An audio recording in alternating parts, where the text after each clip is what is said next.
The following podcast is brought to you exclusively by the Rad Rob Radio Network. On this edition of Straight Up 5 with Johnny Petraglia Jr., we welcome the back-to-back PBA50 Player of the Year, John Janawicz, to the show. JJ's been on a couple times already, 2 or 3. I can't even remember. I think he may be the first-time, 4-time guest. I don't know. I'm sure Nico Pujar will tell us if he's been on more than 3 times. We can't wait to talk to JJ about his past season. Straight Up 5 with Johnny Petraglia Jr. starts now. This is PBA champion Kyle Troop. Hey y'all, Jacob Ledrup here. Hey guys, Chuck Ritchie here, formerly of Bowl TV. Hey guys, this is Ryan Schaefer of track staff at Valley Bowling Center in Waverly, New York. And you're listening to Straight Up 5 with Johnny Petraglia Jr. Yo, the boys from Straight Up 5, Rad Rob, Dr. Ocho, and of course JP Jr. As you know, JP Jr. used to be introduced as the sexiest man in bowling and now the world. But he doesn't have the best hair in the world. I do. Sorry, bud, but you know the deal. Pick it out. Fear the fro, baby. Welcome to Straight Up 5 with Johnny Petraglia Jr. A hard-hitting, in-depth, cutting-edge look into the world of bowling. This podcast will not only cover all things bowling, but will also give you a raw look into real-life issues. You'll get unfettered access into the mind of one of the most gifted bowlers of this or any other generation. Strike, and they claim it. Similarly does it. So without further ado, let's introduce you to the hosts of the show. Rad Rob Francois. Rad Rob Francois. Dr. Ocho. And the incomparable Johnny Petraglia Jr. Johnny Petraglia Jr. Only in America is it possible to say, you know what, I don't like the way the country is going, and to do something about it. Take that risk. Take that leap of faith. Stay involved. Trust God and act obediently. Romans 12:2 verse. That God will use all things, for good for those who love him. It's bigger than you. I want you to remember that. It is bigger than you. It's bigger than me. You are here to make somebody else's life better, the pursuit of liberty and freedom. You know what gives me strength? The hundreds of thousands of you that say, Charlie, keep going. 1 Corinthians 5 and 15. So that's all pretty amazing evidence, not just intra-biblical evidence, but extra-biblical evidence that Jesus Christ was a real person. He lived a perfect life. He was crucified, died, and rose on the 3rd day, and he is Lord and God of all.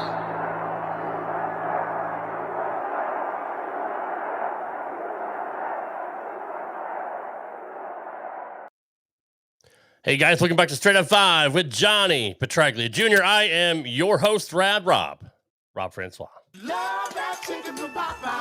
This is episode 170. We have a very special guest tonight, but I obviously would be remiss if we didn't give our condolences to the Kirk family. Obviously, he was murdered 2 weeks ago. We decided not to do the show that week because I was not in the right headspace, and I know JP wasn't either. And then I was on vacation last week, but I just couldn't let that opportunity go by to at least pay a little bit of tribute. So that being said, let's introduce my co-host who, there he is. I almost saw what his face looked like. I was so close. He didn't have a mask on. I switched over. One of these days, I'm going to see what Dr. Ocho looks like. I've known him for 6 to 8 years now, and it just... Any event, here is the man with the golden mask. He is the resident doctor of Straight Up 5. He is the house hack from Howell Lanes, Dr. Ocho. I was that close, dude. that close to seeing what you look like. Doesn't matter. Clearly let's doesn't matter. get something straight here. Now, again, Charlie Kirk, I do appreciate him. Whoever believes in God, do whatever you got to do. No, I got nothing on here, or on here, because maybe we're wearing a different hoodle. It's a different mask. It is. It's shinier than usual. Oh my God! What the frig? Hey, I told you not to say anything. I'm 2 minutes behind the game. Anyway, good to see you back here, Och. I like your shirt, by the way. Your sleeves are gone as usual. The guns are still looking good since 2018. So you betcha. Well, let's bring in the host with the most. Really good. But hey, still got the Twin Peaks. Oh my God! The host with the most. He is number 7 in your program, number 1 in your hearts, the sexiest man in the world. I do. We love him. Johnny Petraglia. Oh, that was a horrible throw. I just saw it. I'm 2 minutes behind. Johnny Petraglia Jr. What up, JPJ? Looking sexy as always. Hey, at least your team is still in it, possibly for only one more, maybe another hour. But... Half hour. How'd that Soto thing go, by the way? How'd that trade work out for you guys this year? Oh, he did just fine this year. Yeah. Unfortunately, you can't have 3 different 8-game losing streaks and expect to make the playoffs. That's fair. I haven't seen Mike Val in a couple of weeks. So I hope somebody needs to do a wellness check on him, make sure he's okay. Yeah, I'm a little bit more upset about possibly losing Pete Alonso to free agency. That's true too. Who could go to Yankees? Yeah, that's the big one that I'm like, oh boy. But I'm actually, a New Yorker at heart, so I'm still pulling for these Yankees right now. Let's go. So that's enough of these Red Sox. Let's get them out of here. How are the Jets doing this year, John? Oh, they're fabulous. It's really wonderful to have 2 completely incompetent sports teams that you root for. Yeah. At least, but the Jets, I expected. I expect the Jets to suck. I mean, I was born into the Rich Kotite era of New York Jets, so my life has pretty much sucked as far as being a Jets fan for basically its entirety. Well, I mean, that was my life up until 2004, being a Red Sox fan. I mean, we all know about, Bucky Dent and, but the difference is your team since then has been pretty fantastic. True. Well, that's true. My team just continues to be absolute garbage. Right. And then they go out and they give us all false hope that first week against the Steelers, where they played one of the most brilliant games I've ever seen the Jets play, and they still lose. Pittsburgh had to kick a 60-yard or something like that, or a 58-yard or something. Yeah. But aside from that, man, it's great to be back. I really, really like the tribute to Charlie Kirk. Rest in peace. That's somebody that I spent a solid 30 minutes every single morning that I woke up listening to. Sorry. And it's disgusting that he's no longer with us, but his memory will always live on. So that was a real nice tribute you threw in there. Yes, sir. Appreciate that. Apparently they got out of the inning, huh, Butch? Is that what happened? No, I don't know what you're talking about. What are you talking about? Yeah, of course. Okay. Before we bring in JJ, I'm sorry. Let's see who's in the house here. I got all fired up here. We got Chuck Ritchie as always. We got DJ Ricky Smith. What's going on, brother? Needs a kidney. JJ looking buff in that thumbnail. I had to use that picture. It was it's a centerfold picture. I love it. Billy M's in the house. Mike Ruther Jr. What's going on? Got to watch it later. Okay. I saw Nico message me as well, said he's working tonight, so he'll catch up later. I do. No, that's me. I do. That's me. Clifton Don's in the house. What's going on? Mike Hanlon, Dave Picow, Alex Bermudez from Modesto, California. We got everybody here. Jules Stone's in the house. Dave Wolven. Good Lord. We got the whole crew tonight. JJ's Milkshakes brings everybody to the yards, apparently. Valerie, good evening, Valerie. All right, let's go. Let's get this on the road. He is PBA50 Rookie of the Year and back-to-back PBA50 Player of the Year. He is the Phenom Future Hall. JJ, John Janawicz. What's going on, JJ? Hey, how you doing, guys? How are you, JJ? Always a pleasure to see you. Yeah, likewise. Thanks for having me on the show. Absolutely. You're one of our absolutely favorite people in the world. So after the season that you had, man, ridiculous. You cashed in every event. You had, what was it, 2 or 3 top 3 finishes? I forgot your stats this year. It was stupid. It's wrong to forget the stats, of course. Fuck Hey, man. you know what, Butch Ocho? I mean, you never do you ever do any homework? Always. I got all the shit right here, mother of a crabber.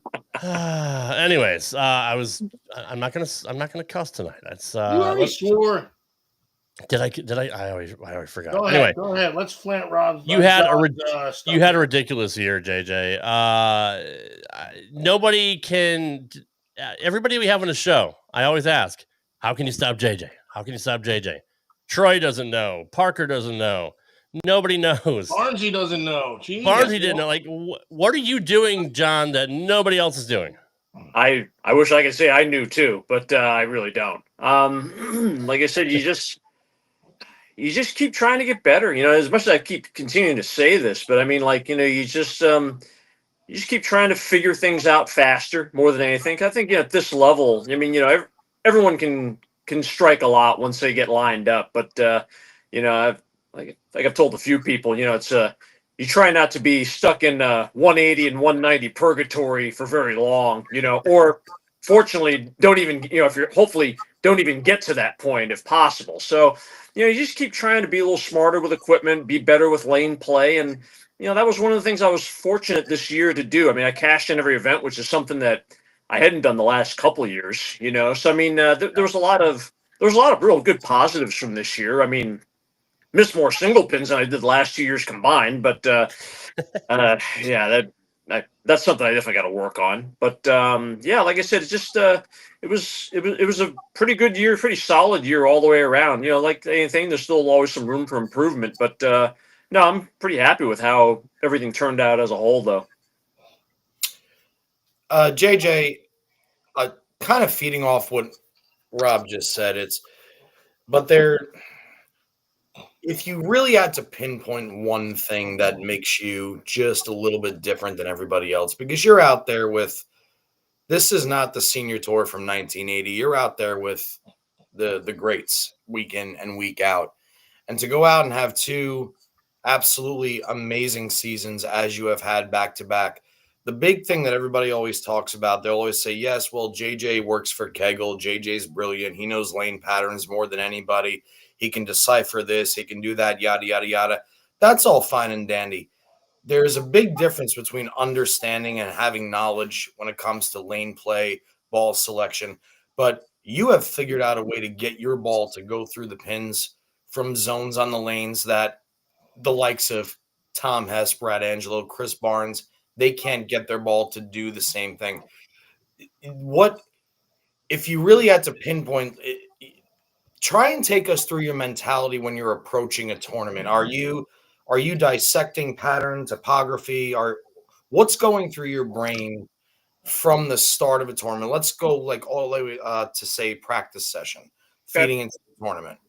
Yeah, sure. I mean, as far as practice session goes, I mean, I'll look at the pattern. There were actually a couple weeks I didn't look at the pattern, you know, but I mean, I'll look at the pattern just to see if there's, you know, if it's, you know, if it was modified a little bit, and, you know, I'll kind of look at the distance where the load structure is. You know, is it more toward 5? Is it more toward the ball track? Is it more toward 15?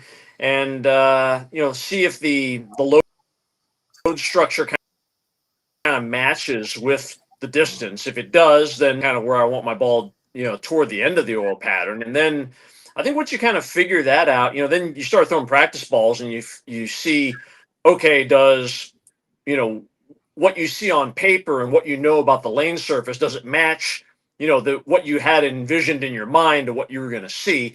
Sometimes it does, sometimes it doesn't, you know, but once it does, you know, then to me, it's, I think you try to figure out, you know, where you need your ball at the end of the oil pattern. Does it, you know, going to be a little bit farther right or a little farther left than you envisioned? And then from there, you have to kind of figure out where, you know, how do you get there? Is it better to get there going straighter through the front, or is it better to get there using a little bit more angle to the front? And usually one way or the other will tell me more. You usually just look for whichever way is easier to hit the pocket.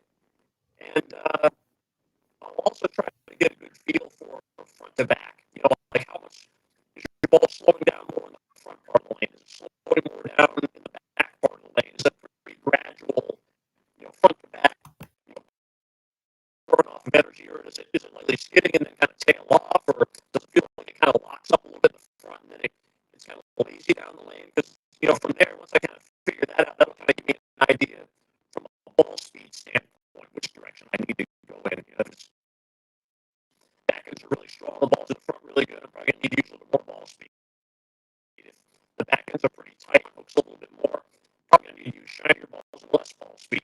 So, you kind of go through it in that aspect, and then, some of that from there is, you have your core bowling balls that, I like to think I spend a lot of time in the off season trying to figure out, okay, what balls are these in the park, what balls and what part of the lane are these balls good in? Are these balls better going straight or playing near 5? Are they better, straight or near 10? Are they better at, curve and transition from 15 to 7? Or are they a lot better for like on the cliff wet drive from, when you're trying to go from 25 to the 310? You kind of classify balls in those, and I spend a lot of time in the off season local tournaments trying to figure that stuff out. And then from there, you try to get your equipment in the right, set up your bags set up the right way based on you saw in practice. And then from there, it's just you kind of you have to kind of keep your hand on the abort button just in case if it doesn't work out. But that's probably maybe a quick minute of what I just kind of go through a little bit. I don't know, that really helps you a lot, but that's kind of a little bit of what I tend to go through. I can't hear anything he's saying, but I'm just saying, the game is going good. JJ, your audio is kind of jacked up. It keeps going in and out. Is there any way you can? And what an inopportune time, because I was trying to read his lips also at the same time, and I'm gonna actually have to ask him to repeat it too. It's going like back and forth, and like he's half in, half out. I'm like, I got half of it. I think it's your signal, JJ. Unfortunately, if you want to bounce out and bounce back in, that might fix it. Yeah, let's see if that works, JJ. And in the meantime, while he's doing that, I kind of got a little bit of what he was saying there as far as the load structure, it not necessarily matching what the lane pattern itself may dictate. But I really hope he gets back with audio, because everything Let's try it again. I really, really, really want to know. Okay. Can you hear me now? Yes. Yeah, that seems a little better. Yeah, I was hearing a lot of static there when I started talking. So. Yeah. Okay. Unfortunately, if you could kind of rewind and run back what you said, it was very interesting until you broke up. Sure. Yeah. Like I said. Nuts. As I tend to start out with, and kind of get an idea of, and also if for whatever reason, if I start, things are, start sounding bad, just, let me know. But, like I said, I'll start with the oil pattern, kind of get an idea from a distance standpoint, where it is. And then I look at the load structure, like, is more of the shape near 5? Is it more near 10? Is it more near 15? And then, I'll kind of look at, okay, does the distance kind of match where the load structure is? If it does, that kind of makes it pretty easy to me where you need your ball at the end of the oil pattern. Now, if it doesn't, then that's kind of where, all right, let's kind of use practice session to figure out where it is. And then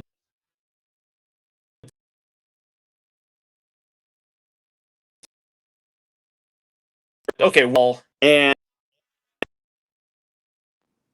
no, you got me there? Now we can hear you, but we can't see you. You there? Now we can hear you, but we can't see. Can you hear me? We can hear you. Maybe I'm just in a bad spot here. So maybe try moving around here. Maybe it might be a little bit easier. But okay. Are you still able to hear us? Yep. Okay. Can you hear me? Yeah, I can hear you, but your picture's gone for whatever reason. Huh.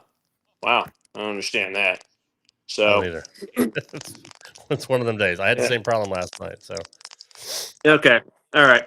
Well, like I said, once I kind of figure out where I need the ball at the end of the oil pattern, then it's just kind of a matter of figuring out, all right, what's the better way to get to that spot? Do I need to go a little straighter, or do I need to use more angle to that spot? And because usually one or the other is going to be a little bit easier to hit the pocket. And that's really all I'm looking for is what's the easiest way to hit the pocket. And from there, once I kind of figure that out, then it's kind of a matter of fine tuning the balls. And I like to think that I spend enough time in the off season trying to figure out, okay, what ball, what zone of the lane is a certain ball good for? Better for going straight or near 5? Is it better, trying to go 15 to 8? Is it better on the cliff wet dry going from 25 to the 3-pin? What is this ball good for? And I like to think I have a pretty good idea of like how my balls are structured, for certain zones of the lane. And then from there, once you kind of figure out where the starting point is, then it's just a matter of, okay, you figure out over the course of a block, and over the course of a tournament, because, with the senior tour, we've got, some tournaments where they re-oil, you've got some tournaments where you got burn, you got double burn. So you have to kind of, visualize in your mind, okay, where is this going to go? How deep is this going to go? And what balls do I think are going to fit best in that particular zone of the lane for in that particular distance for that tournament? And then you just kind of structure the balls that way. And then, once you actually get into competition, it's just a matter of, you got to hit the abort button if things aren't working. But from there, you just have to kind of go off of what you see, and hopefully you have your equipment right. And maybe I need to drill a ball, on the truck to kind of fill a gap. But then you just kind of go out and execute from there.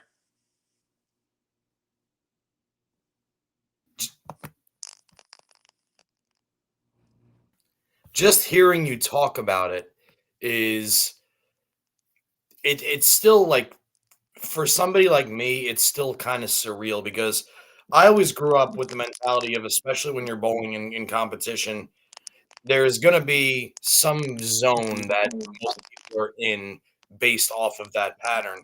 So like when I would go to a bowling center, I would say, okay, I'm following Jason Couch and I don't know, Peter Hernandez. They're on my next pair, right?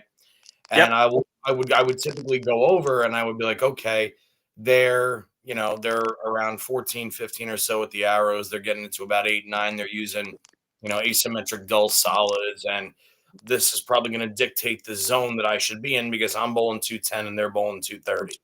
Right. But what seems to happen with you, JJ, is everything you just said. Obviously, it makes complete sense. You're trying to get the ball to go through the pins the right way, but it's not like you're doing it in the same way that the other guys are. Like when we see you bending it when the guys are playing, up 10 or the track area.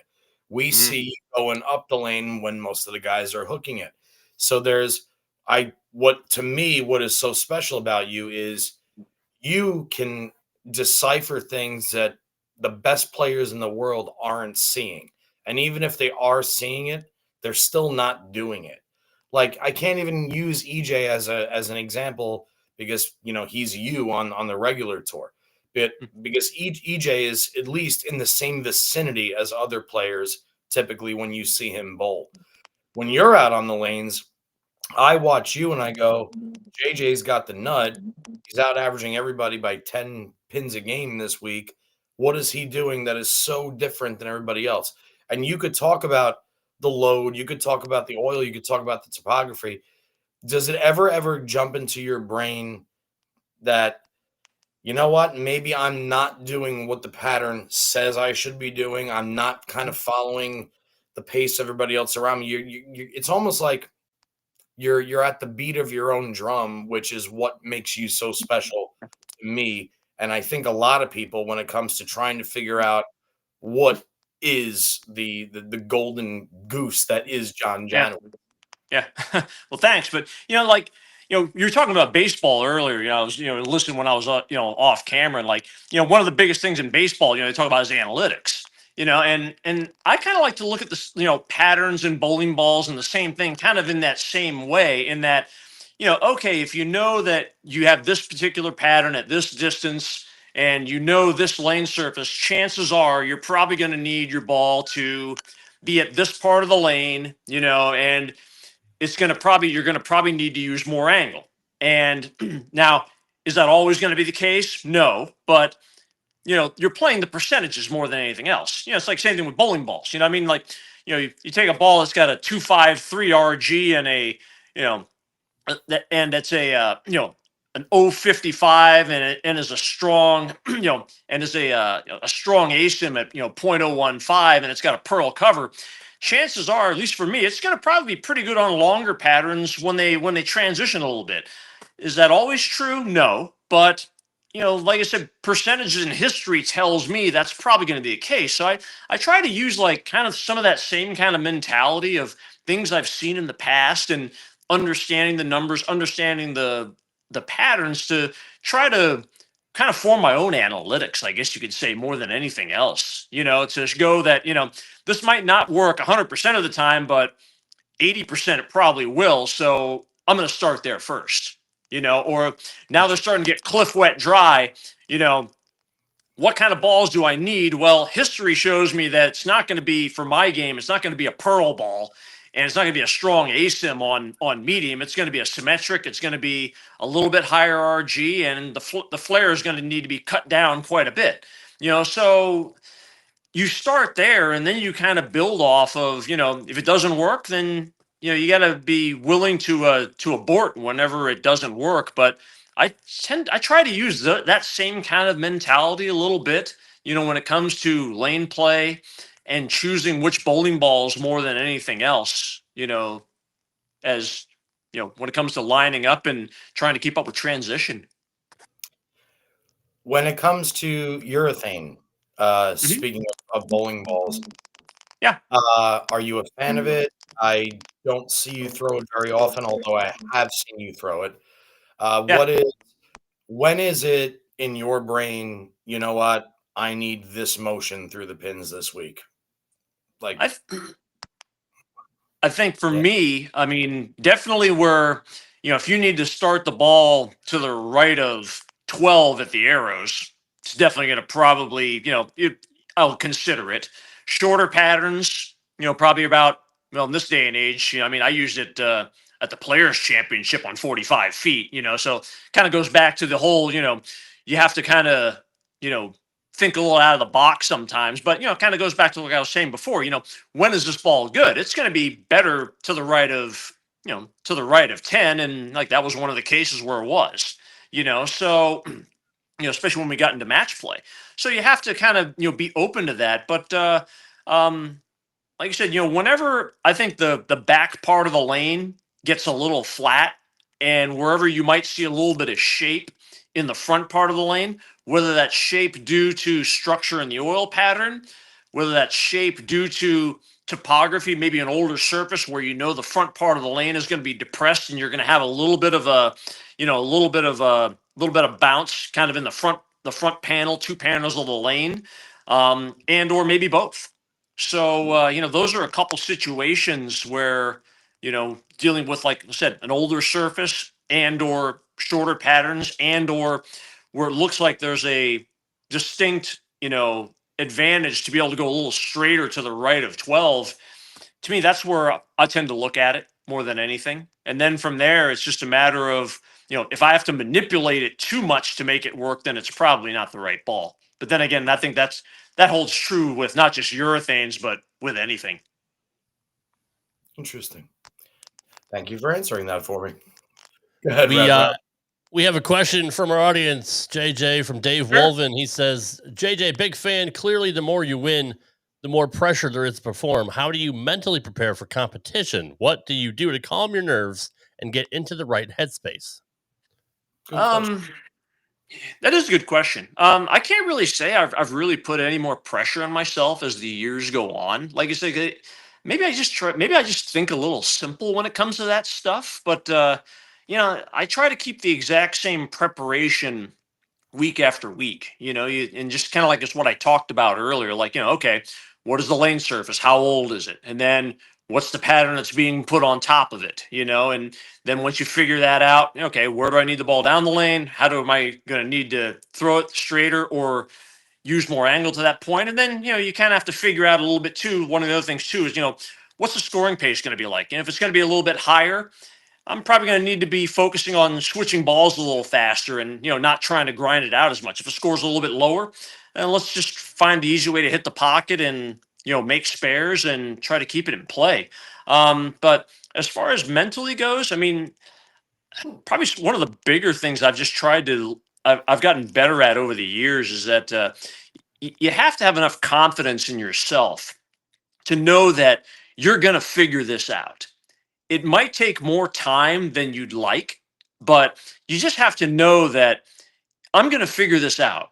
And I just have to keep, my head on straight because, I can't get too angry because, next thing you know, you start pissing away frames or games, because you're so angry that you can't strike or you're so angry about this pair or whatnot that you just have to continue to just keep grinding away at it, and, you just have to know in that self-confidence that you're going to figure it out. And I think that's where the more knowledge you have about the lane surface, your bowling balls, lane play, watching other people, the more that you know about your environment, to me, the easier the decision making makes. And then when the easier the decision making makes, then the confidence goes up. And then it's just a matter of, okay, now it's just a matter of executing more than anything else. And I think, I think that's probably one of the things that helps me more than anything else is that ability to, put myself in the right part of the lane quicker and stay there longer, because we all have bad days out there. And I definitely had some days where I just threw it absolutely atrocious, but if you get the right ball in your hand, you get in the right spot of the lane, get the ball, tune in the ball speed right, and the angles through the front, you can minimize the damage by having an off day. And that's probably maybe one of the areas where I might be a little bit better than average. So I think Parker told us a story when he was on a few weeks ago. Something about I don't remember which tournament it was, but I think you threw like a 278 or 280 something, and then you just next game you switch balls. Does that ring a bell at all? And if not, like I'm sure I've done that before. Oh yeah. Okay. Why? It's pretty much like if you have the look that you already have, why would you change what's working? To me, I talk a little bit about this in some of the seminars that I've given, and sometimes I'm not always right, but I compare bowling a lot to the NFL, where a lot of people like to compare bowling to golf, but I mean, and there's a lot of comparisons there, but one of the things when I would watch the NFL, they always talk about wide receivers and and route running. You've got to, basically it's all about timing. You have to be at a certain spot, whether it be 5-step drop, 7-step drop, but it's all about timing. And if you get there too early, you get there too late, it's not a completion or it could be an interception. Well, to me, it's kind of like the same thing with bowling. When you're going through the course of a block, that you're going to probably have to change balls at some point in time and or change something, whether it be ball speed, angle to the front, maybe all of them. And, there are just some times where I'll go off of instinct where you're like, okay, this look is good, but I've seen a couple things maybe in the 10th frame where, okay, you get it in and you 4-pin, you get a little right and then it's a light shaker, or maybe you get lucky and you roll a 2-pin, but there are some things like that just kind of tell you this ball is going to go at any time now. And, sometimes you just have to take that chance that, I don't want to get, I don't want 160 to happen next, because usually sometimes that's what's going to end up happening. So you try to be proactive on it. Have I gotten burned at times? Yeah, of course I've gotten burned at times, but, I like to think, to me that chance is worth taking, and if anything, I will learn from it.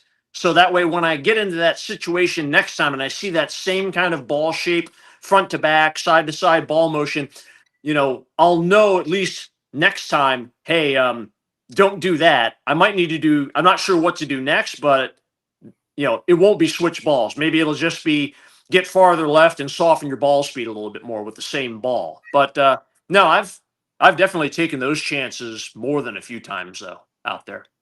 And that's probably the biggest piece of advice to all of our listeners.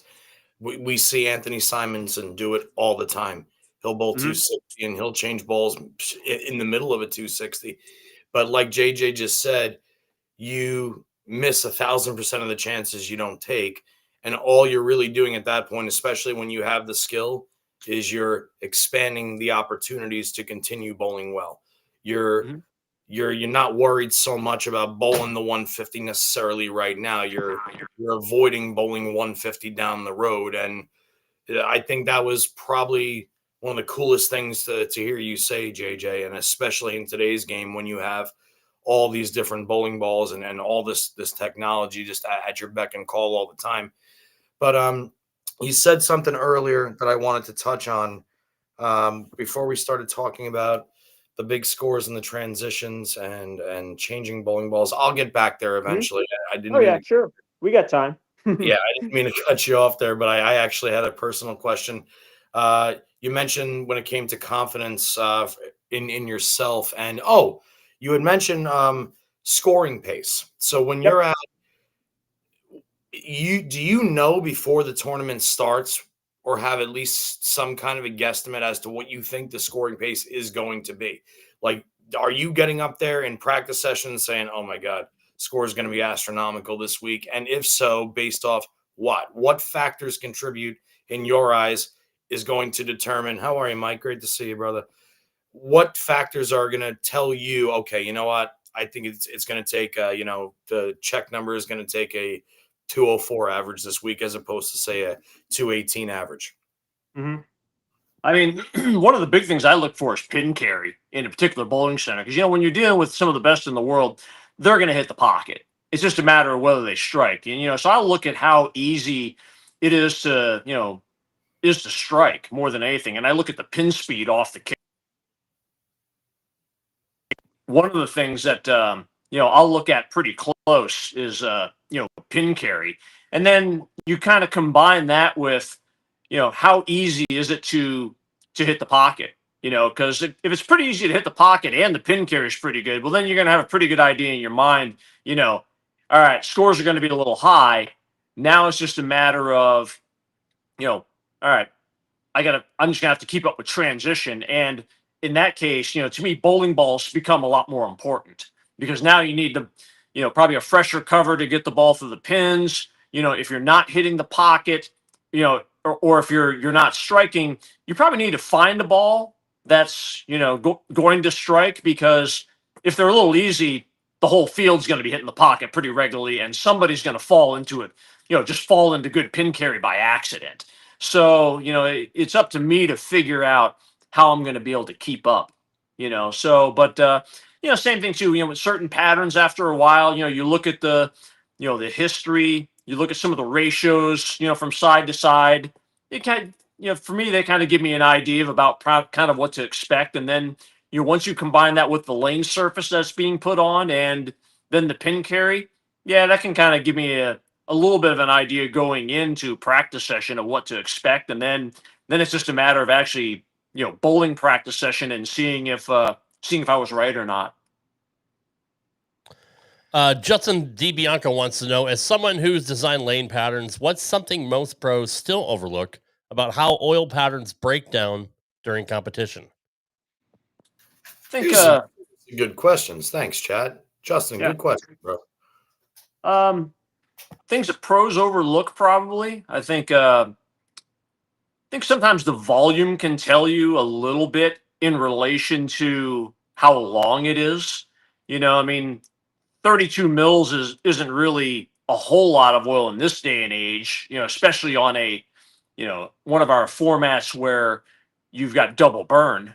But, 32 mils in a, 38-foot pattern condensed that short, that's a pretty good amount, so that you're going to see some pretty good transition front to back, and the ball's going to probably come off the end of the pattern a lot stronger that way.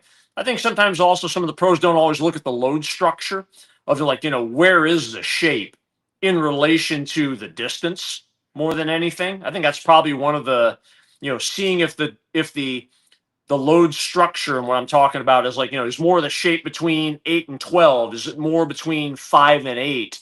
or is it more a little bit flatter and a little bit more diagonal, to where there's not as much definition? I pay pretty close attention to that to kind of get an idea, maybe if there might be some spots where, there you might be able to see a little bit of extra side to side, room, and it might be in the front part of the lane, it might be down the lane, but I think I try to look at that pretty close in the load structure. I think sometimes those guys don't always see that, and they probably don't see it because I do this for a living. That's what I've been doing for the last 28 years now. So right.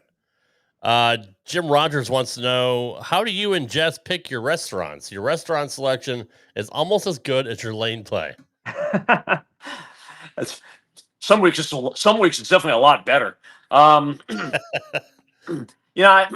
lot of the restaurant selection for me is it's a combination of three different things. It's research online, what locals recommend, and dumb luck. That's pretty much the three. I've run into some great places just by walking around in the off time, and this place looks okay. Let me see what this is like. And then others, I'll look on Resi, Open Table, see what the star rating is, and that'll also maybe kind of confirm or deny whether this is a place I want to check out or not. And whatever locals recommend too, because sometimes there are some places that are are really good that aren't on the major reservation apps, like Resi, Talk, Open Table. So I'll listen to that too. So it's a combination of those three is usually how I'll pick my restaurants. Buddy Lee wants to know, when you're home here in Florida and are not working at Kegel, do you give lessons? I actually don't, because my job at Kegel is tech support. So I'm actually helping with when the lane machines break down. I'm one of about 4 people that they'll call for that. If they're needing pattern help, getting their house pattern to score better, or designing a tournament pattern, I'm one of about 2 people that they'll call for that. So no, actually, technically, I don't work directly in the training center, but they've also, the training center's also asked me to come out a couple times when there have been, people that had some questions regarding, most of the time it's about patterns or things like that. And I'll go down and, and answer their questions for them though. So kind of indirectly, I kind of work a little bit for the training center, but not on a day-to-day basis though. Gotcha. JP. Yeah. Thanks, Rob. JJ, I have a question as far as your pre-shot routine. Obviously, you do. I could turn on any video from any tournament I've ever watched you bowl, and you do the exact same thing. And I'm always a big preacher of pre-shot routine consistency. The guy who is stepping on, we talked about baseball, the guy who steps on the pitcher's mound, taps his glove 2 times, steps exact same way when he's rocking back. Yep. On the bowling lanes, I always talk about Parker Bone. His entire career, he does 2 swipes with the towel, puts the ball on his right hip. He's over the air. He wiggles his fingers 2 times, and he gets everybody's got a pre-shot routine. You can watch the show of Walter Ray from 1980 to now. He does the exact same thing.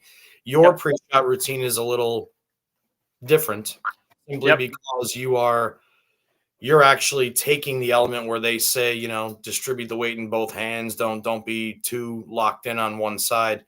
Your ball is draped to your side, and then you'll bring it up to your starting position. Have you always done that? Why do you do that? What is your reasoning behind it? No, that actually started probably about 3 years ago. And some of it had to do with, the biggest problem I've had is my arm swing gets behind my back a little too much. And as a result, then it bounces back out to the right. By the way, were you able to see me back on video at all or no? No, we only have your audio, but okay. All right. Cool. Yeah, I'm not really sure why that happened, because otherwise I definitely would have showed you. But you're back now. Oh, okay. Yeah, I don't know what happened there. I just touched something and there I am. So weird. Awesome. But one of the things that I feel like I have a problem with is, like I said, the swing goes behind my back. So, and one of the things that is the carry angle. When I talk about the carry angles, when you hold your hand by your side, it's how much does your forearm kind of stick out away from your body? Well, I feel like mine is a little bit farther than probably the average person. And I think that also contributes to, when I go to, push the ball away, it naturally tends to want to go a little away from my body. And holding it down is kind of one of the ways that I'll actually try to get it straightened out more than anything. And then that way I'm able to keep the inside of the elbow down and make sure that I kind of get that in the right position. What I'll also do is look at the forearm angle, make sure that that's parallel. We'll also make sure that when I push the ball away, that it has the best opportunity to swing straight down, as opposed to kind of more at an angle.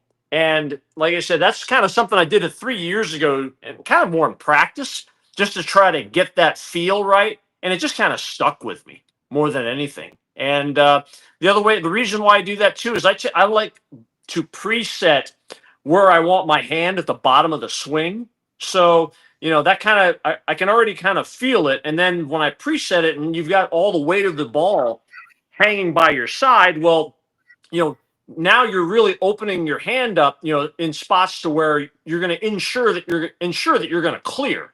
Where sometimes if you're holding it up here, the more the weight is on your thumb, and where now if you got it hanging by your side, for me, I've already kind of got my hand in the position that I want it, and I know I have confidence it's going to clear. And if I don't feel like it's going to clear, then I need to go back to the bevel, to get a bevel knife out and make sure it does clear, or move my tape around to where it is going to clear. And then from there, it's like I said, once I have that, preset, then it's just a matter of pick it up and go. That's incredible. Thank you for answering that question. Sorry, that was maybe a little complex, but I mean, that's in reality what I'm trying to do is, you're trying to ensure that, you're going to put yourself in the best opportunity to make the best shot. And that, if your hand is, if that inside of the forearm is parallel with the boards the same way every time, if that, if you get your preset, your release, to where you've got, the weight of the ball to where it's going to clear, where you get maybe your thumb a little more in, your index fingers maybe a little bit more, tucked in to where you want to get out of it to clear. If you do that every single time, your chances of your ball, being thrown the same way every time, to me, increases exponentially. Thank you very, very much for that, JJ. I've actually been curious about it, and I totally understand. It's so intricate, it's so detailed. And you legit do it the exact same way every single time, and it's kind of just goes to show, the value of having that mentality along with doing the same thing every single time to get yourself in the exact spot that you need to be to execute a perfect shot. I got a question for you. Yeah. Do you ever get flustered or mad when you're bowling? Or Oh yeah. It's very, very hard from the outsider's perspective to actually see it. How do you cope with it? I try and preach to everybody all the time the importance of the mental game when it comes to bowling, not getting down on yourself. You can very easily turn a 180 into a 140 if you're not in the right headspace. Oh, by far. I mean, I think it's human nature to get angry, but I guess the one thing I've learned over the years is that, if you get all upset and mad, did it solve the problem? No. Did it, did you make a better shot as a result of it? No. Do you still have 70 in the fifth? Yes. What do I need to do to fix this problem? And when you start getting too much anger and emotion, and if panic starts to set in, but panic never fixed anything. So to me, you just have to, you have to let that stuff go and accept the fact that, this is going to be part of the game at some point in time, but all right, let's continue to go through, let's keep your head on straight and, just continue to try to, go through the logic of, how do we solve this problem? And one of the best things I remembered, we talk about, the NFL and the comparison to bowling. You know, you guys are probably old enough. You remember Bill Romanowski used to play for the Raiders and the Broncos. Well, many years ago, there was this was before I think cell phone cameras. Well, he spit in the face of J.J. Stokes in one of the games when he was playing. I think when he was playing for the Raiders, and he got I think like about a 3 or 4 game suspension for that. And I remember they interviewed him on ESPN. They asked him, why did you do it? And I'll never forget what he said. He said, when emotion is high, logic is low. And, I kind of remember that and tried to apply that to bowling because, when emotion is high, logic is low. And the lower logic is, the less you're going to be able to figure out what's going on. And the more frames you're going to be, or games you're going to be wasting. And I'm like, you just have to realize, you got to let that stuff go. And all right, how do we go back and go, how do we solve the problem? And, when I look back at a lot of the tournaments that I bowled the best at, I didn't let those things bother me. So, it's almost kind of a mental self-check going, all right, you're starting to get a little pissed off here. This isn't going to end well if you stay in this headspace. Let's get back and figure out, all right, do I need to switch balls? Was that a bad shot? Analyze what you got to do, and let's make a better shot the next frame. PD wants you need to send us some of your dessert locations for next season. I can definitely do that. So I'm always looking for new places. Apparently people love following your eats because Alex Bermudez also wants to know what's some of the best eats you've had recently. Recently, place in Los Angeles. I was just in LA on vacation the weekend before, and one of the best desserts I've had in a while was at a place called Horses, and it's kind of out near like West Hollywood. And they had this dark chocolate mousse, which was freaking unbelievable. I mean, that was one of the best desserts I've had in a long time. So that was probably one place. And also, like whenever I go out west to LA, you've got there's a chain of bakeries out there called Susie Cakes. And they've opened a couple other spots. There's one in Nashville. There's one in Dallas. But seasonally, they have whoopie pies. And they're freaking unbelievable with the chocolate cookies and the buttercream filling. But they also have what's known as Susie's Nutties, and they're basically kind of the same way. It's like whipped peanut butter with 2 peanut butter cookies on both sides. And, just kind of like a sandwich. Awesome. So okay, you had me at peanut butter. Yeah, love peanut butter. So I'll never turn down a dessert, obviously. But I did find your stats because. We have to mention it because, I mean, what you did this year, JJ, was ridiculous. Obviously, you led all players with 29,000 points, 54,900 in earnings, 5 top 3 finishes, 7 top 5 finishes. As we mentioned earlier, you cashed in all 13 title events and only missed consecutive championship rounds once. Obviously, you also won your second TOC. You won the PBA50 Monticelli Championship this year. It's pretty remarkable what you've done. 9 titles. You obviously Rookie of the Year, back-to-back Player of the Year awards. You're only 52. You have 9 titles in 5 majors. Is it surreal to you what you've been able to do the last 3 years? It kind of is, honestly.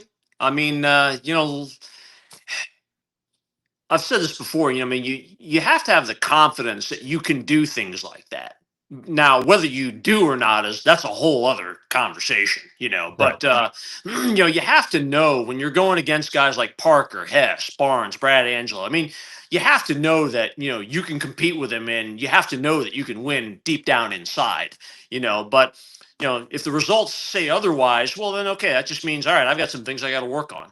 How do I get better? Whether it be making better shots, getting better at lane play, seeing transition better, getting better at spares, whatever it may be. Then from there, it's just a matter of going back to the lab and figuring out, okay, what is it? A physical problem? Is it a equipment issue, a knowledge issue, or maybe some combination of both? But and that's what I'm always kind of monitoring all the time, every year, year after year. Like, how can I get a little bit better?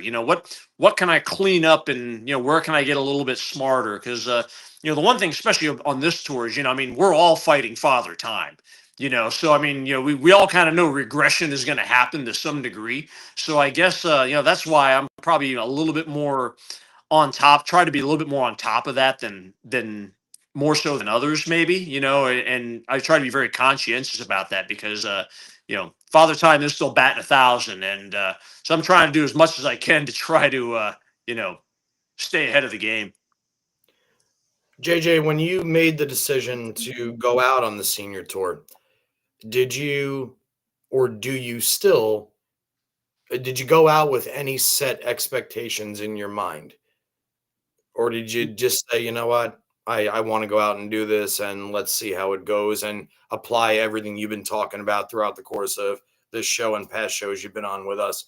But did you expect to have, I'm assuming that you expected to have some level of success. Did you expect to be the most dominant force on the entire tour back-to-back years?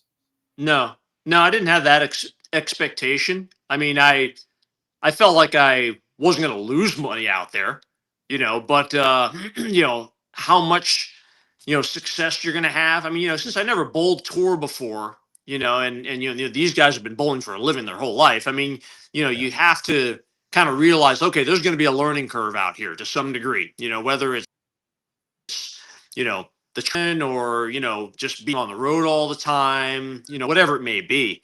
I knew there was going to be some, a degree of a learning curve. And, but no, I mean, at the same time, I mean, I've been bowling my whole life too. I've been bowling, granted, a lot more of it's like on weekends and in smaller, stints. I wasn't doing this for a living, but, I kind of thought to myself, okay, let's go ahead and apply what I've learned from all these years between lane maintenance, being a bowler, Team USA, and everything. And, let's see where I'm at and go from there.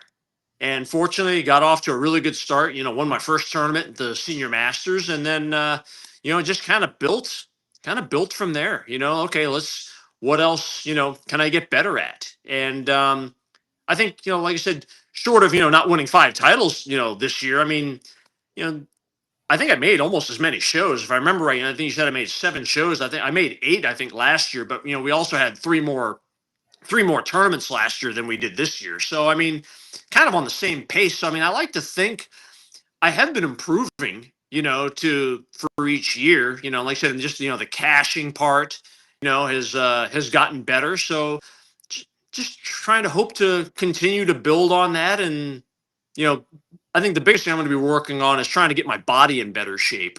So that way I can, continue to try to hold off father time as much as I can.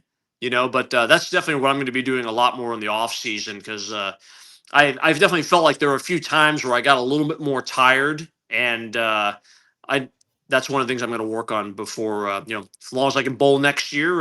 That's what I'm going to be working on. Yeah, because obviously we've seen Ryan Schaefer have the knee issues. Troy Lint obviously has been ongoing knee issues, and Father Time does get us all.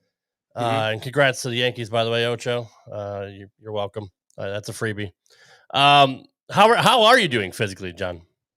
Not bad. I mean, I've definitely started, pushing more weight here. I've kind of gone back to a little bit heavier weights, and where before I was kind of doing like more total body workouts, but not really a lot of weight. I'm trying to do a little bit more weight, and also trying to get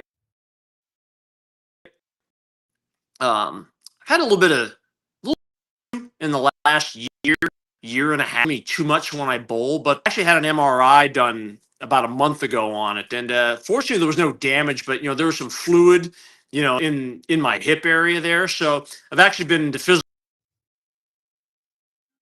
therapy, trying to work on some exercises to get myself, see if I can overcome some of the stiffness more than anything that's in my right hip. But yeah, that had been kind of bothering me a little bit in the last year. It's in your right hip, bro? Because that's right not even hip. like really I see it. Don't get me wrong. I see as you push off, but like That's why I guess that's why it's still a non-issue, though, right? Like you're not really trying to. Yeah, like I said, it's not. It hasn't really caused me any real pain, but mostly it just has to do with like, if I'm going to like lift my left leg up to go tie my shoe, I don't have any problems with it. If I go lift my right leg up, you can't do it. Much tighter in the groin area, and in the upper part of the hip. So I've been trying to find ways to loosen that up and maybe build some strength around, some of the areas around there, so it takes some of the pressure off of that.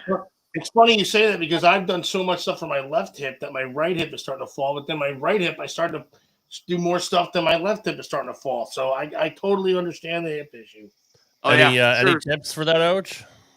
He's on. He's got it. Listen. I have my. I mean, you're a doctor. I was just asking. No, he's going to physical therapy, and that's actually what he should do for this issue.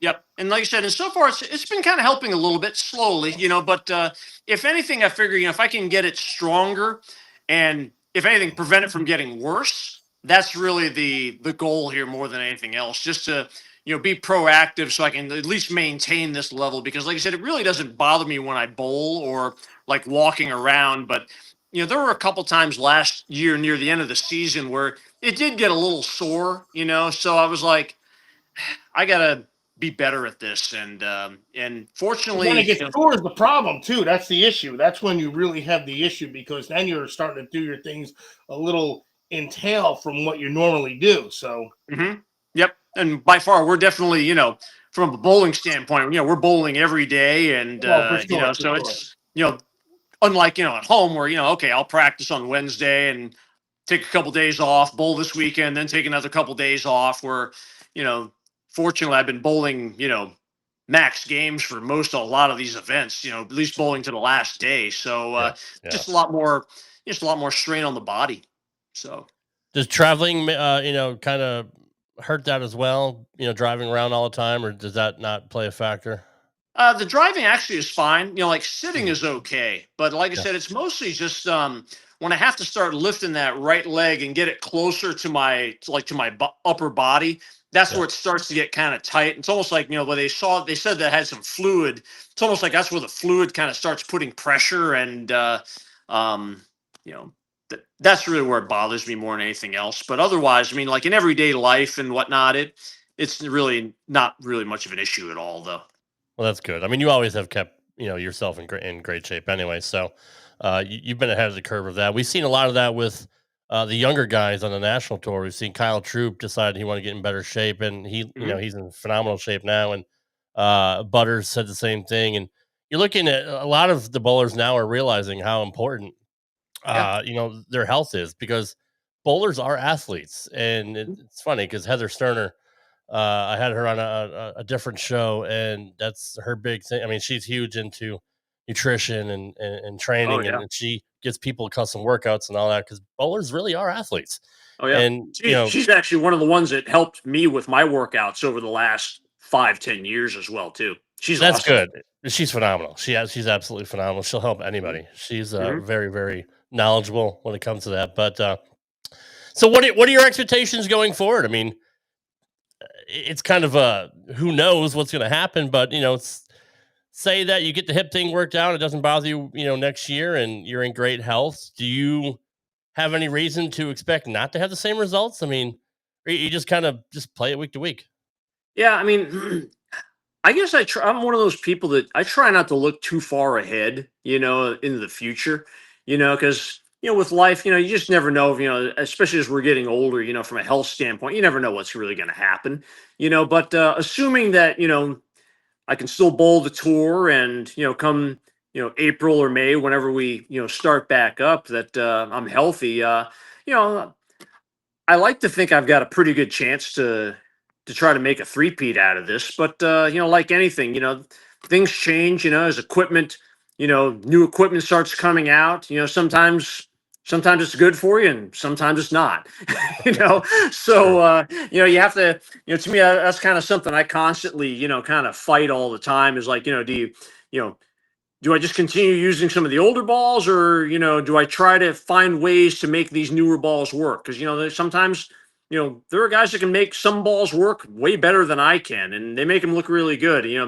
Maybe do I need to change layouts? Do I need to change surfaces? Or, maybe do I need to find ways technique wise to make these balls work? Is there more of an advantage doing it that way? So that's kind of the stuff I spend a lot of the off season doing, checking out some of the new balls and testing them locally to try to figure out, okay, when is this going to come into play? Is this going to come into play when they're easy, when they're hard? Like, will this be the, since, I'm throwing a lot of old discontinued bowling balls, like, will this be the replacement for the Wild Streak? Will this be the replacement for the DNA Coil? Will this be, the replacement for, the Envy Tour or whatever it may be, So, I'm always kind of just playing around with that kind of stuff. And then, you also kind of, like I mentioned before, maybe I might need to sharpen a few physical tools that I haven't used in a while, maybe to make some of these newer balls work, So that's what I spend a lot of my off season kind of doing more than anything else, bowling local tournaments and, practicing in the training center. JJ, if you touched on this while I was gone, which by the way, I'm sorry for the few minutes I was, as far as surface adjustments, let's say you have 4 brand new balls that you're going to drill. Yep. Are you very quick to manipulate the cover to alter the surface, or do you typically try and keep the balls at their own face value, is it just dependent? I tend to, the balls that I know that are going to be a lot stronger, like gems and, like those kind of bowling balls, I tend to want to bring the surfaces up on those right away. The shiny bowling ball, the balls that come out of the box shiny, I want to throw those the way they are first, because, a lot of times with the factory finishes, you can't always duplicate that.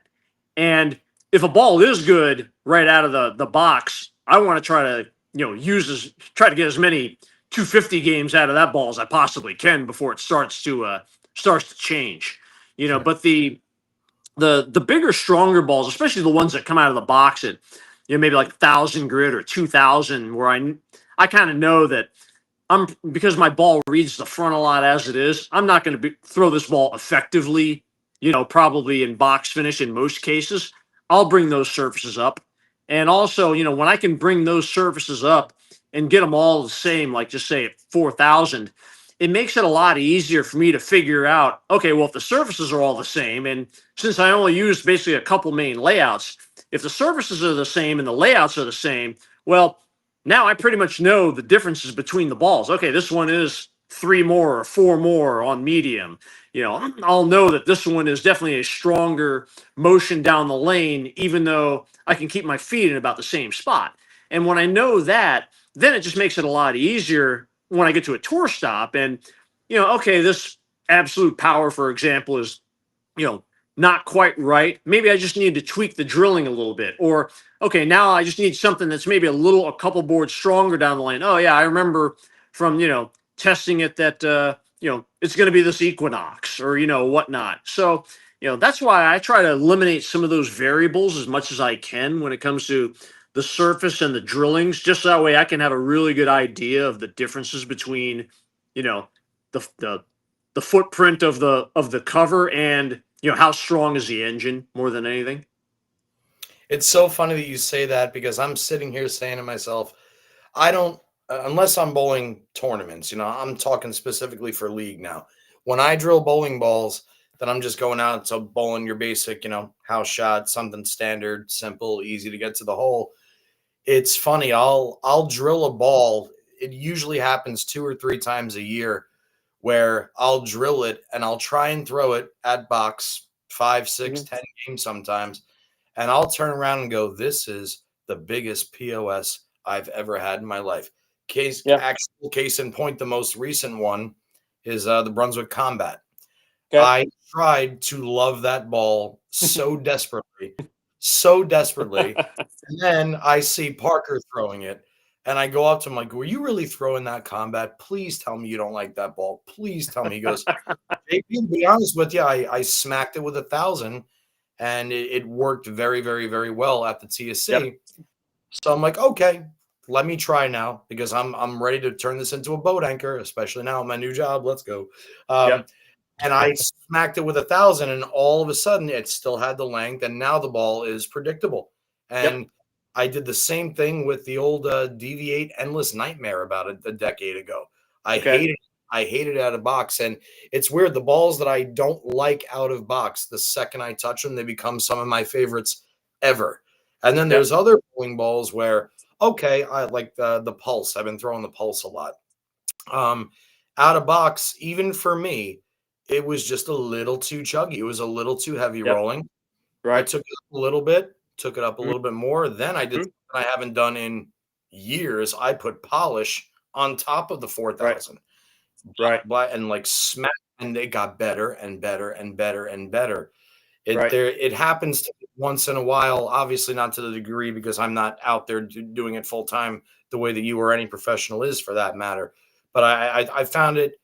I really, really wanted your perspective on that. So thank you for sharing that.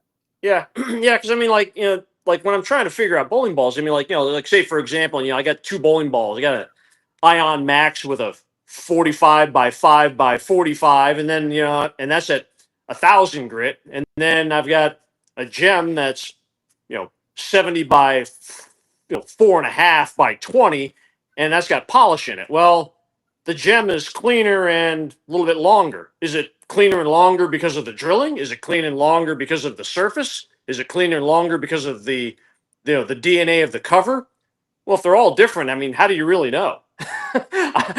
I can't figure it out. So that's why I try to, if anything, try to, keep the layouts and the surfaces the same, so it's easier for me to distinguish between the two more than anything. And kind of like you're saying too. I mean, like there are some balls which definitely roll a little bit better with surface for me.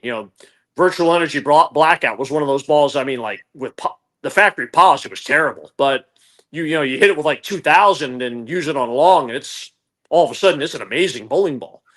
So but there aren't too many balls that I hit with surface that I throw very often anyway. I think a lot of that's because of my ball roll, but yeah, like I said, I'm kind of with you on that stuff. I mean, I always had kind of a simple thing when it came to drilling bowling balls. I got my pin down layout and then my pin up layout. If the pin down layout doesn't roll good, I'll drill the pin up. If the pin up doesn't roll good, well, I don't drill another one. There's too many other choices out there. I had 2 things for you. Number one, because you're talking about layouts, do you venture out to a lot of different layouts, or do you tend to stick with, like you just said, I got my pin up, my pin down layout? I mean, are you all over the map as far as layout, or is it you stick to, I guess what works? I tend to stick with what I know works. Usually I got my one basic pin down layout and the one basic pin up layout. And the only other balls that are different from that are mostly like the trick balls, the balls for the double burn, or maybe the balls for the fresh that, I just kind of stumbled on as a science experiment one day and it happened to roll really good. Okay, I'll remember that. And I might play around. I actually played around more this year than anything else with changing layouts. Mostly just when I was on the truck trying to fill gaps more than anything else. Okay, I like this ball, but it's just a little early. Let me drill, one with a little weaker pin, and maybe, a little bigger drill angle and a little smaller valve angle to try to create a little different shape. I played around with that a little bit more this year. Not sure maybe if that had a lot to do with my success, but yeah, I'll usually just play around with layouts more, just when I'm trying to fine tune out there drilling bowling balls. But otherwise, yeah, I stick with basically 2 layouts and then just try to put the right cover and the right core, to match them. So now for all the listeners, this is the 4th, one of the best bowlers in the world, the 4th one we've had on this show where they stick basically to a simple guideline. Obviously, you talked about venturing out for here and there, but for everybody that's always so dependent on, oh, I need this layout, I need this, you get one pin up and pin down that rolls what you like. I don't use my thumb. My go-to layout on virtually every ball is 70 by 3 by 30, or even 2.5 by 30. I like to invert the mass and the CG towards my palm for that little bit of extra length, and it's not too angular for what I like to do. Other than that, I've got one other layout. It's somewhere where the pin is in the middle of the bridge, but I don't like to venture out too far from the norm because it kind of sets the base. Earlier, JJ, we saw your doubles partner, Mr. Rudolph Kazamakis, in the chat. I wanted to say, Rudy, I'll grab it before the show's over, but I happened to go practicing with Dad the other day, and I found a vintage, perfect condition sledgehammer on the rack. So, nice. Now that it's under the umbrella, He- I'm certainly going to be throwing a Rudy Rev sledgehammer here in the near future. Just wanted to let you know that. Yeah, he was asking about some of those old relics. The last time I saw him bowled together in the doubles there in Illinois. So yeah, hopefully he found a couple of them. I hope so too. What a legend! And Henry speaking C. of legends, real quick, JJ, I don't know if you know this, but every single night that I go to bed, I turn on bowling just for background noise. And I was laying here the other night. I rolled away from my television, and I had a World Team Challenge on. And lo and behold, who's rocking the solid black shirt with a little bit longer hair? I think you were throwing I think it was a Danger Zone to give you a gauge on Okay. sometime around 94, 95. Yeah, I was working the master mullet at that stage. Yeah. It was awesome, dude. And yeah, it's was funny. I wearing the Gladiator too? I might have been the only person ever made TV wearing a Gladiator other than Pete Couture. So it's funny though, because earlier you had mentioned the starting position and the direction of your elbow and the target and all that. And on that show, you weren't doing it. And now that I'm thinking about it, I actually have to go back and watch it because you said one of the tendencies was your swing went a little bit more behind your back.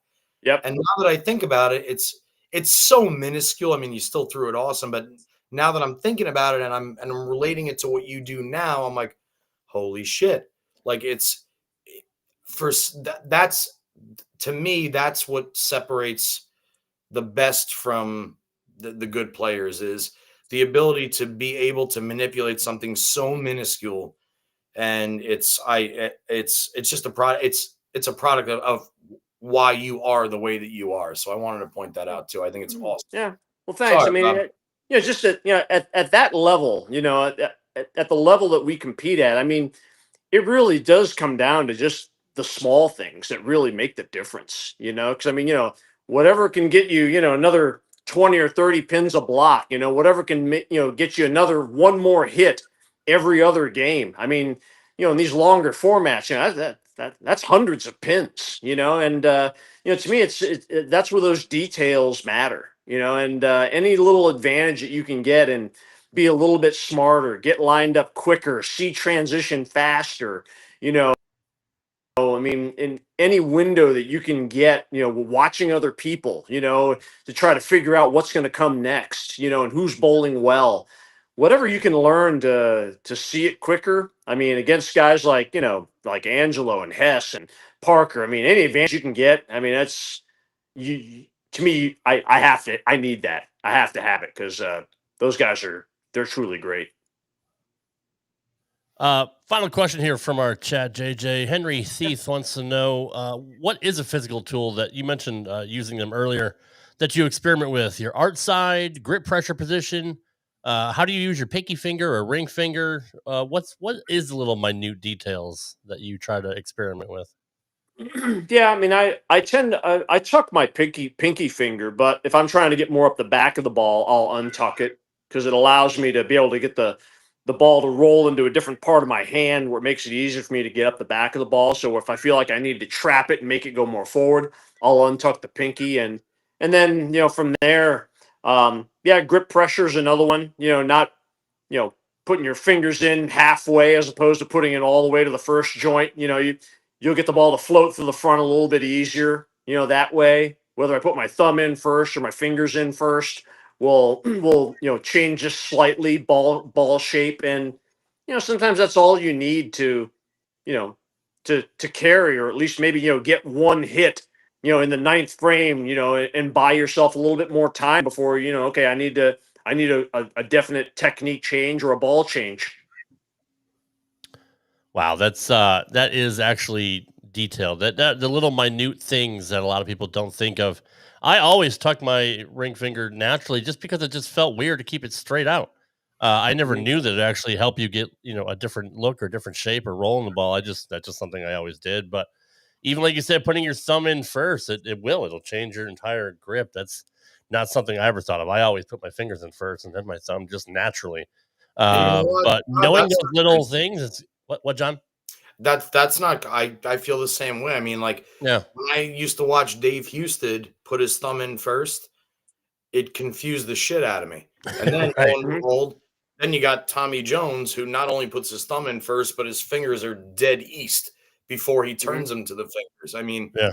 it's rare. So it's not crazy for you to say, you're a traditionalist that puts his fingers in first. I just want to throw that out there. Good. Okay, yeah, but I didn't know that it made that much of a difference. And that are, like John said, that are the little things that can help you gain, 10 pins, 20 pins, 30 pins, and they all add up. It's just, thank you for JJ for mentioning that, because that's just, you're so cerebral. And I think that's another reason why I think you're a step ahead of everybody else is you're so smart and you're just so analytical and you're a bowling genius. Let's just, thanks. But I mean, it's just one of those things where, you experiment enough through time. And one of the hardest things is to find out what works for you within, the framework of your game and what you physically can and can't do.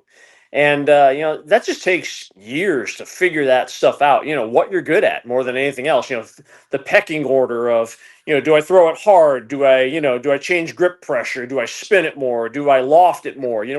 What do I do? What are my best skill sets? And then, matching the equipment with it, and then, ball speeds and things like that.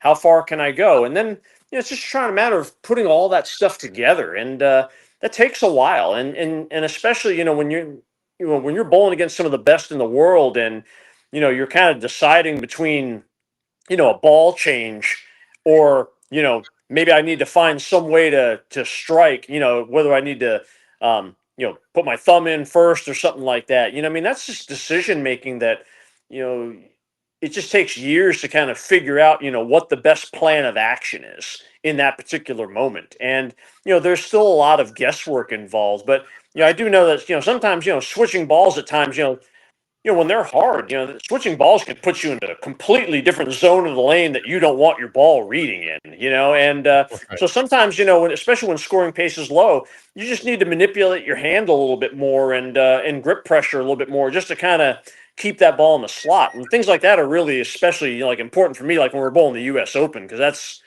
probably one of the hardest tournaments that we have every year, on senior tour, so, but, the other ones are definitely tend to be a little on the softer side, but that one's a little harder. So, I mean, that one I tend to, especially I know it's it for that right way. I wanted to mention this too. Kind of just like to add and snowball a little bit. It's the other thing about it is I have my dear friend and also my boss, Nick. We were talking about this today at work because I'm on one of my stretches again at Majestic Lanes where I've bowled 4 honor scores in the last 2 weeks. And he asked me today, he goes, is it just like normal when you step up in the 10th frame right now, or do you still get nervous? I said, Nick, I get nervous every single time, whether it's league, whether it's a practice game, whether it's a tournament. I still feel the same nerves every single time I step up in the 10th frame. The difference is after being there enough times and knowing your own tendencies, you kind of just learn how to cope with it. You learn what not to do. My dad bowled 298 on television in 1978. In 1994, when he bowled his 300, and he actually said, I'll never, ever bowl 298 on TV ever again. And if I do, I'm certainly not going to go through the nose when I do it. Nothing really changes other than the fact that you've been there enough and you've beaten the horse enough that you know your body's natural tendencies. So I think it's a good lesson for everybody to kind of listen to and try and absorb. I mean, remember, a clean game with 2 doubles is 215. You take away 2 of those spares, now you're bowling 190, 180 sometimes. And just even having that mentality, whereas like, approach the spare the same way you're approaching the strike shot. It's just as important, if not more.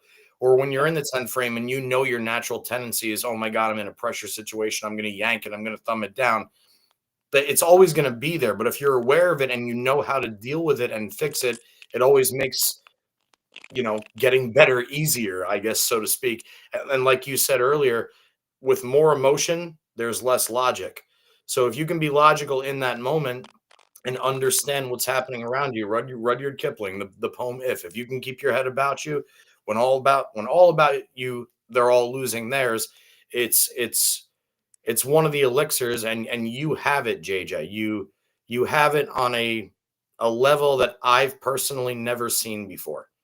And it's truly, and I know I'm rambling now, but it's truly an honor to watch. And listening to you, I actually feel like a smarter person just listening to you. Absolutely. Like I remember, a while back, and I don't know if he still does or not, but I thought Pete Weber said Hold that on, like on the there you are. You got me? There you are. Okay. Yeah, we got you. I remember, I think it was Pete Weber said years ago that like on the 12th ball for 300, he would always move 2 left.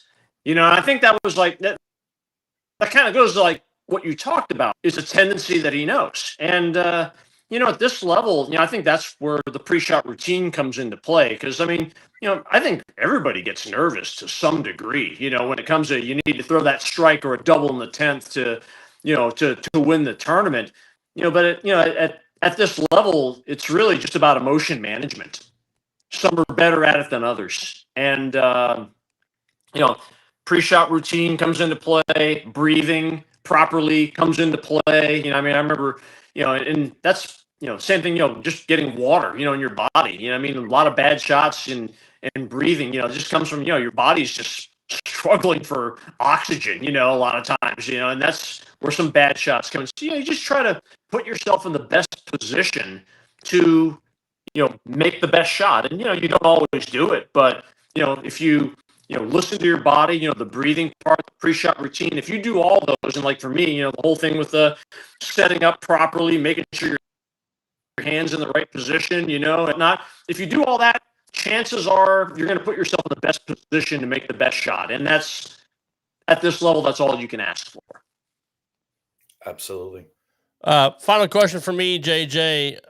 There's so many great bowlers out there on the PBA50 tour. You mentioned several of them.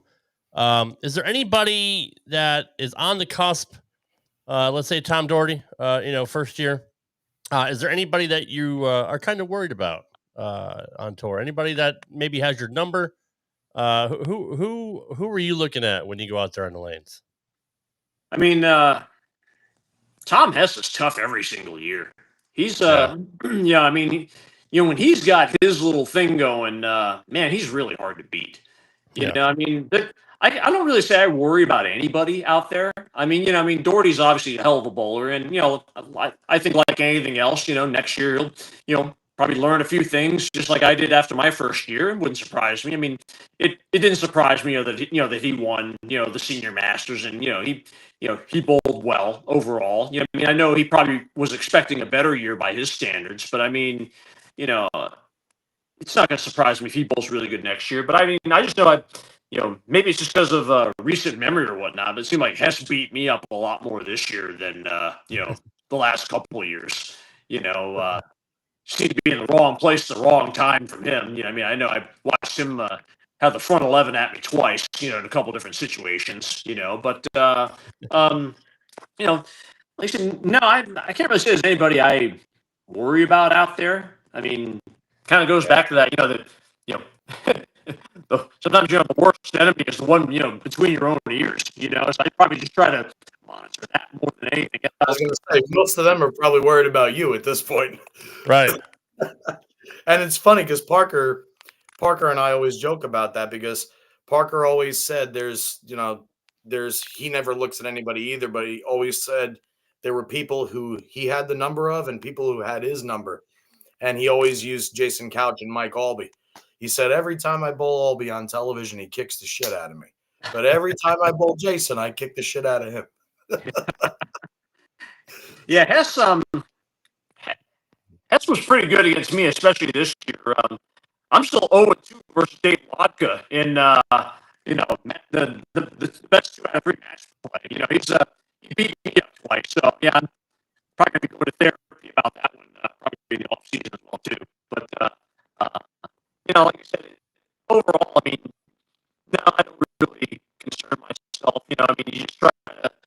You can't be at the level you're at being concerned about other people. It's JJ, you're also breaking up again, buddy. You're breaking up. We're losing you again. Bud. Can you hear us? Yeah. Hold on a second here. Yeah. Thank you. Yeah. And dude, what a genius. I mean, the man is, and he's on a different planet. Seriously. He is. How about better? Yes, we're good now. Okay. All right. But now, like I was saying, I mean, I'm more concerned not about my opponent. I'm more concerned about how well I prepare for that particular day, that particular pattern, that particular squad, that particular lane condition, that particular pair. I'm more concerned about how I prepare for that than I am my opponent. Yeah, absolutely. That's the mentality of a winner. And it shows. You're right. It shows. Well, JJ, hey, we really appreciate you working with us. Sorry about all the technical difficulties we're having, but we appreciate you hanging in there and giving us amazing insight. We say it all the time.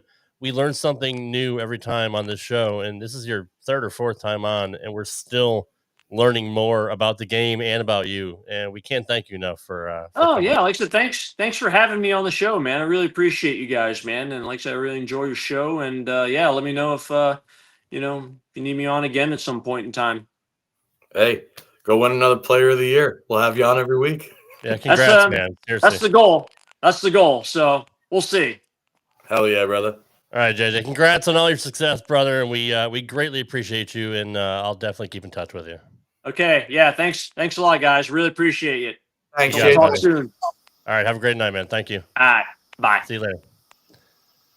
Before we wrap up, I personally have a few things I would like to say. Sure, JP. Number one, I'd like to send love to my sister and my new niece, Zoe. I'm officially an uncle as of September 19th. Congrats. Strange, but amazing, all in the same breath. That was the moment. And the second one is I had the pleasure of officiating my dear friend's wedding on September 20th. So I had a new niece on September 19th. And then on September 20th, the Stephanie Sheridan is now Mrs. Hodorowski. Congratulations to Stephanie and Eric. What a beautiful, fantastic wedding, dude. 200 plus people at that wedding. Wow. Everybody smiling, everybody happy. It's truly a reflection of how wonderful those two people are. And I'm assuming if they could have 500 at that wedding, they would have. And thank you, Steph and Eric, for my man, myth, legend officiant shirt. I should have worn it tonight, but I didn't. So, yeah, and also huge thanks to my good friend Nick D'Ambrosio for offering me the opportunity to work at his marina, which I've been doing now a little bit over a week. So, yeah, I said, if I can get through September, I'm going to be all right. And we made it through with a new niece, a new job, and my best friends are married. And in the span of that, I did manage to start my annual Majestic trek with two 300, a 299, and an 812 all in the last week and a half. So, you are unconscious right now. I'm completely unconscious. Not to mention, earlier I actually got home from work at 5:30 and I assed out until 7:40. Thank God I actually set an alarm to wake up for this show. But yeah, I needed to take at least a couple personal seconds there to just wish nothing but love to my niece Zoe and my dear friends Eric and Steph. And absolutely, we are happy for them and for you. And you were on point tonight, Johnny. I always love your insight, and I love it when you're clear-headed and sober. And you're on fire tonight. Sometimes you need a friend, Dave, to kick you in the ass a little bit. And I've had my own trials and tribulations time and time again, but let's just say in the midst of the good stuff, my dear friend kicked my ass yesterday. So I wanted to make sure I was on point tonight. So thank you for recognizing it. That's awesome, brother. And thanks to JJ for coming on again, man. I'm telling you, he is literally like Triple H is a wrestler. They always called him the Cerebral Assassin. That's a great nickname for John Janawicz. He is the Cerebral Assassin. He is so smart when it comes to bowling, and he talked about stuff that I don't even know what the hell he was talking about, but it sounded brilliant to me because he's got a beautiful mind, just like you, John, and so many others we've had on this show. But I think that's what keeps him a step ahead is that he's just so smart. Yeah, Ocho. Yeah, I mean, I'm still impressed with Ocho's biceps. I'll never. You were the furthest thing from Dr. Interrupto tonight. Well, the Yankees were on. He was happy. He was celebrating. Yankees. I'm a busy guy. Busy guy. He's on dad duty. I mean, yeah, he's got stuff to do. But and shout out to Ocho for welcoming me into your home the other night. It was very, very, very, very much needed. So, and on a personal note, John, thanks for calling me a couple weeks ago when I was down. I do appreciate you looking out for me, and it does mean a lot to me. I just want to give you a public shout out for that. I knew that you needed me, and we're always here for each other, just like everybody in this chat that's on this show, all of our faithful followers. Nothing but love here, guys. I'm the worst. Don't call me. I won't call you. No. You're good, and we won't bring it up, but you've gone through your stuff too, and we've tried to be there for you as well, because we love you too, Ouch. And next week we haven't announced it yet, but we have Jerome Penksa and Jerry Jr., the founders, the co-owner, the marketing geniuses from Jopo Grips. I can't wait to have these guys on the show. We just had them on Reset and Rise to Unbreakable with Amanda Moore last night, so check that out on YouTube. But we are going to get into all things Jopo. These guys are so humble. They started in their garage 7 years ago. It's a family-run business, and they're distributed all around the world now. And they have EJ Tackett and Sean Rash and Justin Knowles as their spokespeople. And I'm telling you, these guys are incredible. I can't wait to have them on next week. And, John, I'm telling you, they may actually get your thumb back in the ball. That's how good their thumb slugs are. I'm telling you, you might want you might want to look at it. I'm telling you, people that have had thumb issues in the past and used to go to the hospital for all that, switch to Jopo interchangeable and never look back. I'm just saying, you might want to give it a shot. I'm just saying. Here's the thing. At this point in my life, once the thumb comes out of the ball, it should stay out of the ball. It's really easy to put the ball on the press and drill 2 holes and glue in the grips. See you later. I don't want to screw with it, but no. Well, maybe they can talk you into it. Entertain the idea. I will enter that. How about that? I'll entertain the idea. Fair enough. That's the challenge. So, yeah, we'll have Jerry and JP on another JP, Jerry Penksa, Jerry Jr. Next week. Same bat time, same bat channel. We appreciate everybody here in our chat. It's good to be back. We are so glad. Oh, hold on, Jopo changed my whole game. I'm telling you. I'm just saying. And Nate Garcia. You and your Jopo. Hashtag long Nate showing up into the show. Johnny doesn't need to put his thumb in the ball when he's the king of plastic. Thank you, Nate. Very much. Fair. That's fair. All right, y'all. We will see you next week with the owners of Jopo, and we'll be here with the Ocho and sexy Johnny Jr. there. So. I gotta know what happened to your dog, Shirley Rottweiler. What happened to its tail? It's gone. Where did it go? It's okay. You can tell me. We'll see you next week. Take care, guys. I got nothing else. Thanks for listening to this edition of Straight Up 5 with Johnny Petraglia Jr. You can follow the show on Twitter at Straight Up 5 Pod. Follow Johnny Jr. at JPJR07. Follow Rad Rob at Rad Rob Gaming. And follow Dr. Ocho at the Dr. Ocho. Got a question for Johnny? Send your questions to straightup5podcast@gmail.com. We'll see you next time for another edition of Straight Up 5 with Johnny Petraglia Jr. Right here on the Rad Rob Radio Network.